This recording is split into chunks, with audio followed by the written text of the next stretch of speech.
Bueno, el año 2024 se presentó como un año importante y un año muy difícil a nivel del contexto internacional. Algunos analistas internacionales lo calificaron como un año horrible, un annus horribilis, ¿no? Que es como se calificaba tradicionalmente un año donde la economía, donde las relaciones se habían ido hacia atrás y que se puso de moda en 1992 cuando la reina Isabel la Católica calificó ese año de annus horribilis, sobre todo porque por el tremendo golpe que significó para la monarquía inglesa el divorcio del príncipe de Gales y de la princesa Diana Lady Di, como era conocida por el público. Bueno, ¿por qué se consideraba que el año 2024 era un año horrible, era un año muy difícil? Primero, porque más de la mitad de la población mundial ha ido a elecciones durante este año.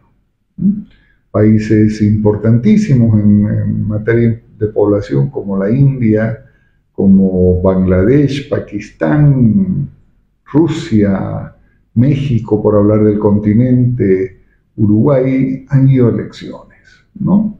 Y estas elecciones no necesariamente han significado un fortalecimiento del modelo democrático. Por el contrario, han significado un serio retroceso en cuanto a la vigencia de valores democráticos, una tendencia bastante abierta hacia el autoritarismo, sobre todo en aquellos países que se dicen de corte de izquierda, aunque yo no me voy a cansar de repetir que la izquierda y la derecha como opción ideológica hace mucho tiempo que ha sido superada.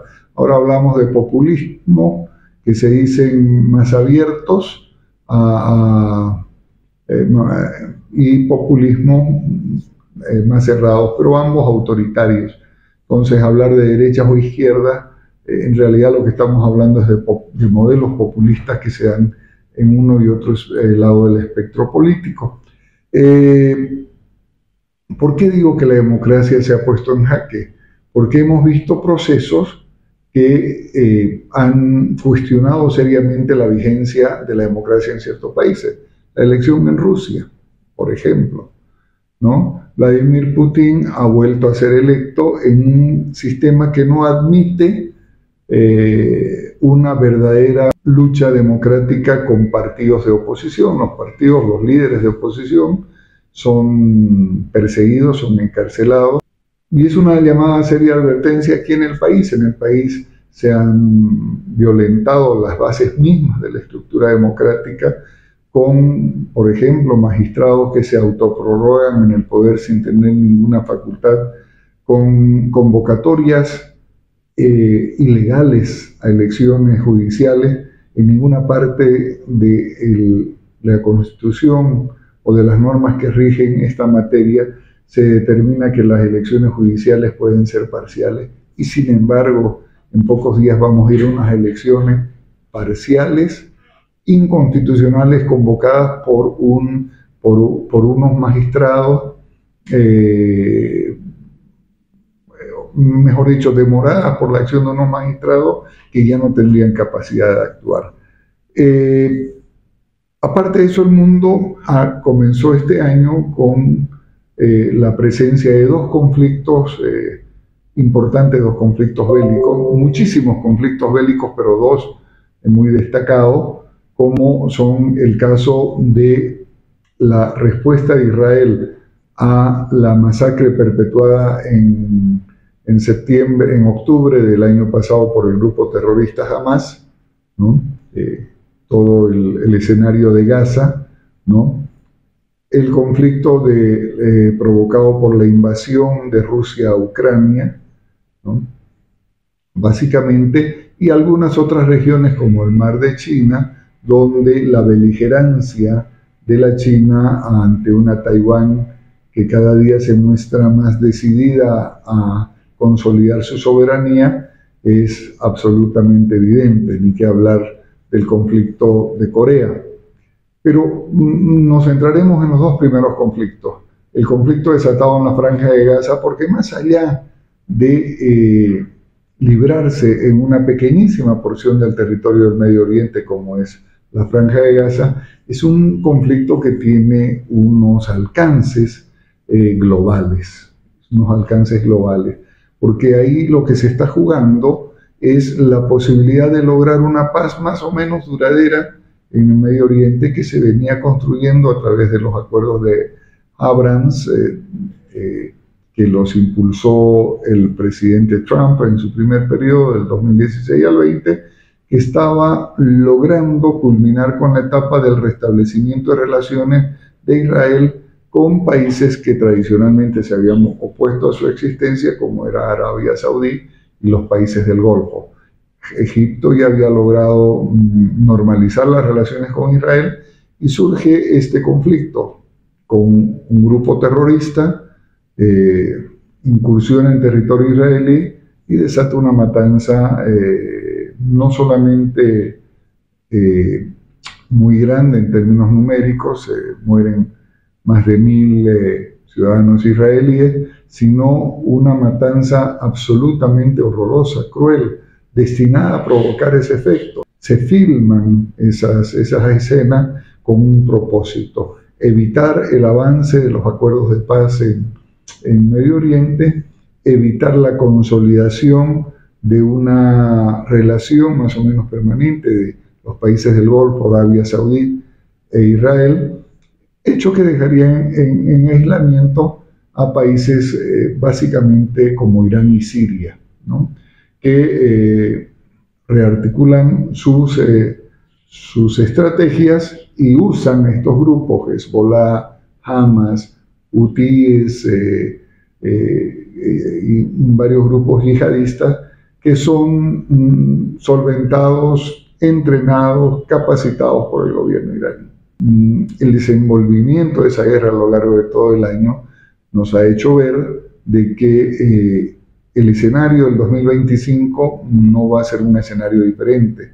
No nos olvidemos que una vez asuma el presidente Trump la presidencia de los Estados Unidos en enero, como lo ha venido anunciando a quien ha querido escucharlo, va a asegurar, vamos a decir de esta forma, todo el apoyo americano a Israel para que de alguna manera termine con la amenaza nuclear, con la amenaza que implica Irán como líder en esa parte del territorio. En el otro conflicto, Ucrania-Rusia, pues hemos visto que la decisión rusa de acabar no solamente con las instalaciones de energía y centros civiles, sino con la vida de los ucranianos, se ha mantenido.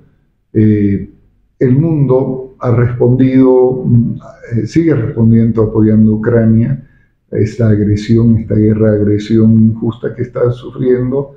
La prioridad ucraniana ha dejado de ser lo que era el año 2022, el año 2023 ha pasado en algunos casos a ser una prioridad de segundo o de tercer nivel, ya no el nivel número 1 que tenía. Evidentemente, para algunos países, sobre todo europeos como Polonia, los países que están en la frontera con Rusia, el apoyo a Ucrania sigue siendo una cuestión de vida o muerte, pero es probable que el nuevo gobierno de Estados Unidos decida, como lo ha anunciado el Trump,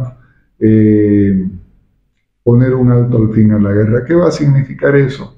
Va a hacer forzar a ambas partes a aceptar una tregua, seguramente en la que Ucrania va a tener que ceder parte del territorio o la totalidad del territorio que hoy está ocupada por las tropas rusas en lo que se denomina la zona del Donetsk, sobre todo, y olvidarse de la reivindicación de territorios anteriores de la península de Crimea, que hace ya bastantes años Rusia invadió y consolidó como parte de su territorio, ¿no?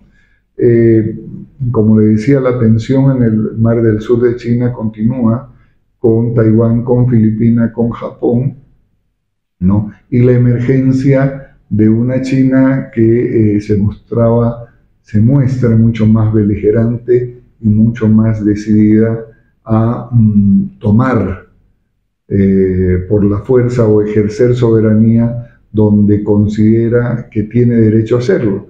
Y este es el caso del mar de China, del sur de China, que evidentemente desde el punto de vista japonés, desde el punto de vista coreano, desde el punto de vista filipino, ni que decir el taiwanés, no tiene un justificativo, pero lo hace porque tiene una de las armadas más poderosas a nivel del mundo y porque tiene una intención militarista que no esconde y que trata de poner en vigencia en esa parte del territorio. Todo esto, en cuanto a conflictividad, los países de la OTAN, los países europeos, haciendo los esfuerzos para lograr el acuerdo que tenían de al menos el 3% de sus presupuestos nacionales anuales para defensa, ¿no?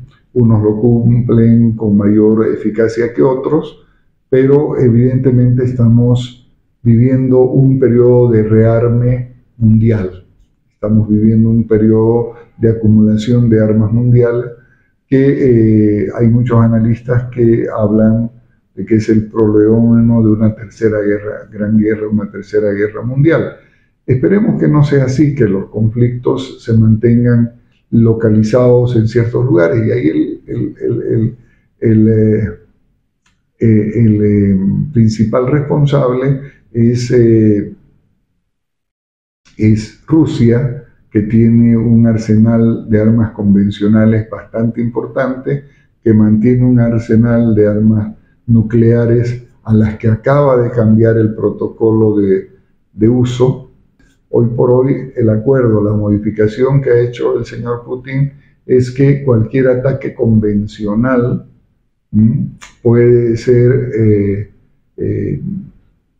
respondido con fuerza nuclear por parte de Rusia, lo cual no deja de crear una intranquilidad a nivel mundial, como los conflictos más importantes, dejando de lado, soslayando una serie de conflictos que son tan crueles o más crueles, que tienen tantas o más víctimas fatales, como el caso del Yemen, el caso de Sudán, el caso de Haití, sin ir lejos, sumido en una guerra civil, que son guerras que están obligando a desplazarse a muchísima gente. Del año 2022 al año 2024 casi se ha duplicado la cifra de desplazados a nivel mundial, para que nos demos cuenta de esa magnitud. Estamos hablando de cerca de 285 millones de desplazados, de refugiados que se han incorporado a esta categoría debido a los conflictos locales que se dan. Y esto tiene que ver con lo que está pasando a nivel mundial.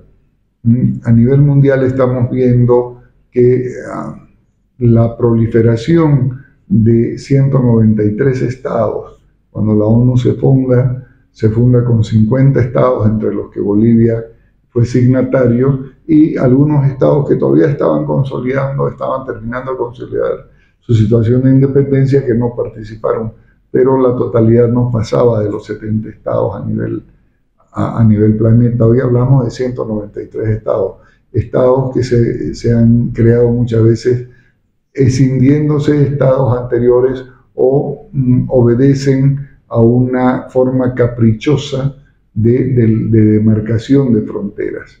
Y la ONU, que era el organismo encargado que fue creada con una misión fundamental, que es preservar la paz, ¿no? Hoy por hoy está en un papel que está metido en todo, pero no está metido en nada. Y lo que sí no hace la ONU es preservar porque la paz mundial se mantenga, es trabajar en ese sentido. Es en el lugar donde más ha fallado las Naciones Unidas, y no ha fallado por incapacidad, ha fallado por decisión, porque la ONU, al igual que todos los organismos multilaterales, es gobernada por una mayoría de países que conforman estos grandes bolsones de inestabilidad. Muchos de ellos han sido nominados no por mí, sino por varios autores como estados canallas. Pero entonces, como en la ONU el voto del país más pequeño vale igual que el voto del país más grande, hay una colusión de intereses, a veces delincuenciales entre estos países, para que la ONU termine haciendo lo que no debe hacer. Y por eso tenemos ejemplos grotescos como países como Cuba, Rusia, China, Irán, participando del Comité de Derechos Humanos de Naciones Unidas, asumiendo el rol de custodios de un multilateralismo que nunca se pone en vigencia. Y eso nos está llevando a lo que se denomina un mundo G0, es decir, un mundo en que no haya predominancia de ninguna de los liderazgos que hemos conocido. Existe un solo liderazgo a nivel mundial en este momento, nos guste o no nos guste.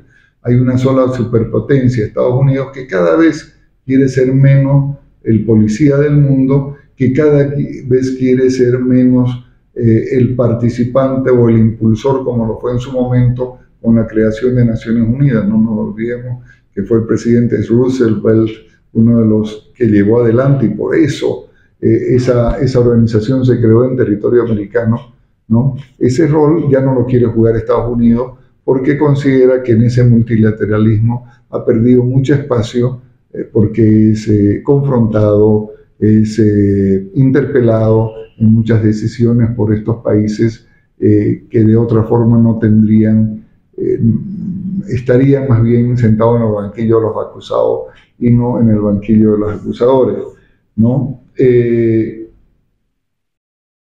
nos depara la elección del señor Trump como nuevo presidente de Estados Unidos? Esto es un factor fundamental para lo que va a venir el 2025. Bueno, vamos a ver un mayor empeño, por ejemplo, de China en mejorar y mantener y mejorar los lazos con América Latina, teniendo en cuenta de que el señor Trump ha anunciado que la China es y seguirá siendo considerado la peor amenaza para la seguridad interna de los Estados Unidos, así lo han definido, ¿no? Entonces, esta política arancelaria, por ejemplo, que el presidente electo Trump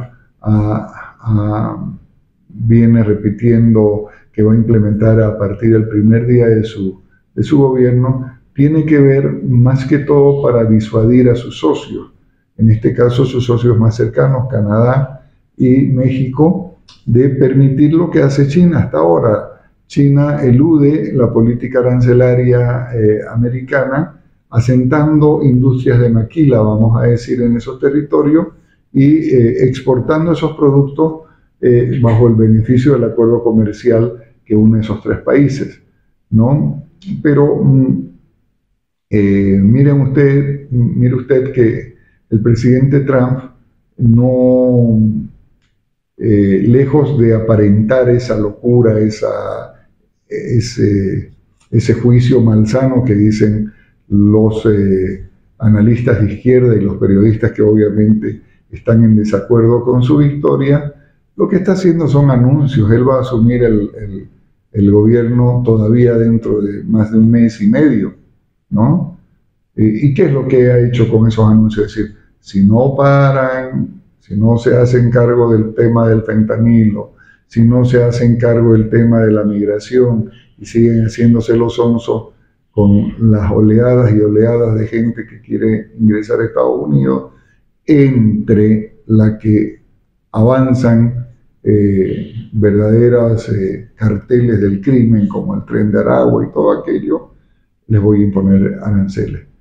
Y obviamente la economía mexicana quebraría si Estados Unidos le impone aranceles. No tendría, sería una implosión para México. Y por eso, más allá del discurso desafiante de la presidenta Sheinbaum de México, vemos que al otro día de la nueva advertencia del señor Trump aparecen secuestrando 1 tonelada de fentanilo, el mayor alijo de esa droga que se había hecho. Sí, por fuera vociferan, pero por dentro están muy preocupados con lo que van a hacer. Porque fíjese, José, si México no cambia, no para de destruir su democracia como lo está haciendo a través de la reforma que ha establecido para elegir a todos sus jueces y la reforma que dice que ningún recurso judicial se admitirá a una reforma votada en la Constitución, en el Parlamento, 2 medidas extremadamente peligrosas para la vigencia de la democracia, ¿no? México sigue adelante con esos planes, pues es probable que un acuerdo comercial nuevo, porque se tiene que renegociar el acuerdo que une a estos 3 países ahora el 2025, podría llegar inclusive en un extremo que ojalá nunca se dé, a excluir a México del acuerdo comercial, ¿no? En América del Sur tenemos la emergencia del gobierno de Javier Milei, que contra todos los pronósticos que se habían dado, ha logrado hoy justamente cumplir 1 año en funciones, ha logrado el ajuste económico que quería hacerlo, el crecimiento. Argentina hoy es un país que está en franco crecimiento de su economía, recuperar el paso perdido y probablemente si la política que imponga ese gobierno en Argentina sigue siendo eficiente y no populista, logremos ver en muy poco tiempo a la Argentina como un ejemplo de que cuando se empeñan los compromisos y las buenas prácticas, es posible sacar adelante un país. Mire usted en contraste el caso de Francia, donde vemos que la aparición de los partidos llamados de extrema derecha, ese calificativo se le dan los periodistas y los voceros de los partidos de izquierda, ¿no? Que no se admiten llamar de extrema izquierda ni se admiten llamar populistas. Es cada día imparable el caso de Meloni en Italia, el caso de Marine Le Pen y su organización en Francia. ¿Qué es lo que está mostrando?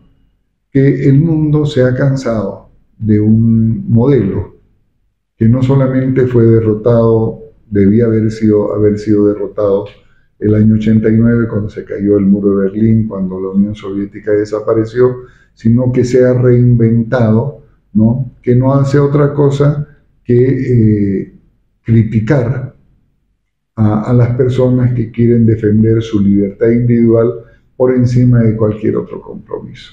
Antes de terminar, me gustaría hablar de un tema muy importante que tiene que ver con la saturación de la información y la conexión o desconexión social.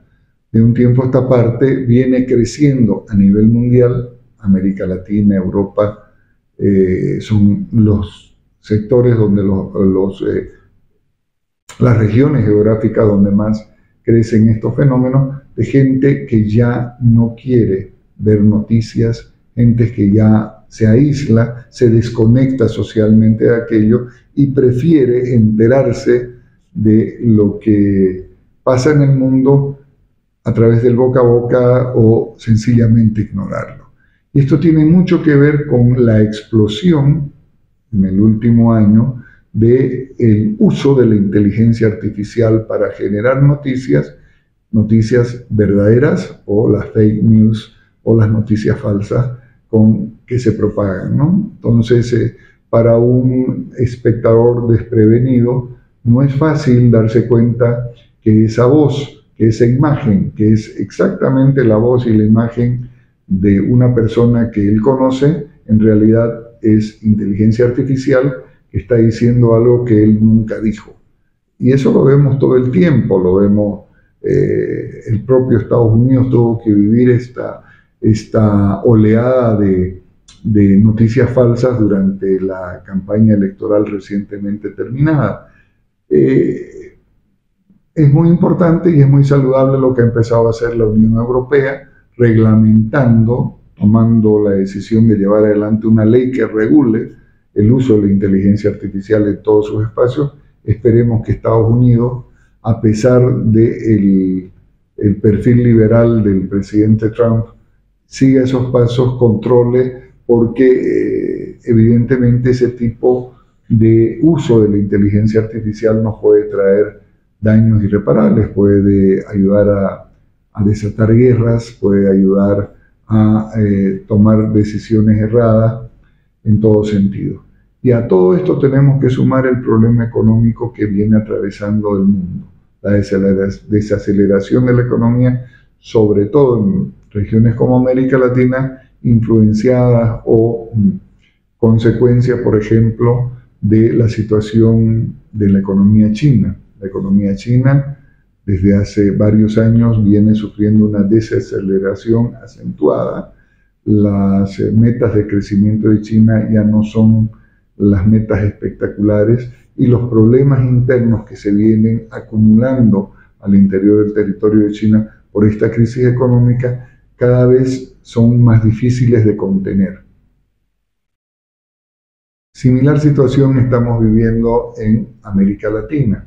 Por eso entendemos como, por ejemplo, el presidente Lula quiere llevar adelante un plan que se ha denominado la Alianza del Sur Global, es decir, todos aquellos países que no quieren vivir ni bajo la égida, bajo la influencia, como ellos dicen en Estados Unidos, ¿no? Pero que tiene a su interior una serie de países que, con excepción del Brasil, porque yo quito al Brasil de esos países, son básicamente autoritarios. Rusia, China, Arabia Saudí, Irán, son países eminentemente autoritarios, ¿no? Pero acá otra vez el mensaje del señor Trump de que si los BRICS quieren continuar con el proyecto de buscar una medida alternativa al dólar para el comercio internacional, pues van a recibir como castigo la presentación de aranceles. Y seguramente la irrupción de Trump por un segundo periodo en la política exterior y en la política americana va a moligerar, aminorar, disminuir este tipo de decisiones que se toman buscando la implementación, como le decía, de un mundo G0 donde ninguna potencia sobresalga y que nos puede llevar a un futuro mucho más caótico que el que vivimos.